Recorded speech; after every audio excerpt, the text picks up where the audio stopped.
এই গরমের দিনে ছোট একটা রঙিন সুখ লিচু। দেখতে টুকটুকে লাল, খেতে রসালো মিষ্টি, আর উপকারে একেবারে খাঁটি। লিচু খাওয়ার উপকারিতা কি? লিচুতে আছে ভিটামিন সি, যা রোগ প্রতিরোধে সাহসী সেনা। ভিটামিন বি শক্তি দেয়, ক্লান্তি দূর করে। আয়রন ও কপার রক্ত বাড়ায়, দুর্বলতা কমায়। পটাশিয়াম হৃদয় আর রক্তচাপ ঠিক রাখে।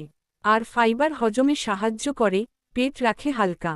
গর্ভবতী মায়েদের জন্য ভিটামিন বি শিশুর মস্তিষ্ক ও স্নায়ু গঠনে সাহায্য করে। আয়রন ও কপার গর্ভকালীন রক্তস্বল্পতা রোধে কাজ করে। পটাশিয়াম মায়ের রক্তচাপ ঠিক রাখে।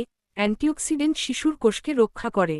ছোট বাচ্চাদের জন্য লিচু শরীরকে দেয় শক্তি, ত্বক রাখে উজ্জ্বল, আর রোগ প্রতিরোধ ক্ষমতা বাড়ায়। তবে বাচ্চাদের ক্ষেত্রে খুব বেশি খাওয়া যাবে না। প্রশ্ন আসতেই পারে, কতটা খাবো? একজন বড় মানুষ দিনে 5টি বা 7টি লিচু খেতে পারে। গর্ভবতী মা ও ছোট বাচ্চাদের জন্য 3টি বা 4টি যথেষ্ট। আর অবশ্যই খেতে হবে খাবারের পর বা বিকেলের নাস্তার সময়, খালি পেটে নয়। অতিরিক্ত খেলে কি হয়?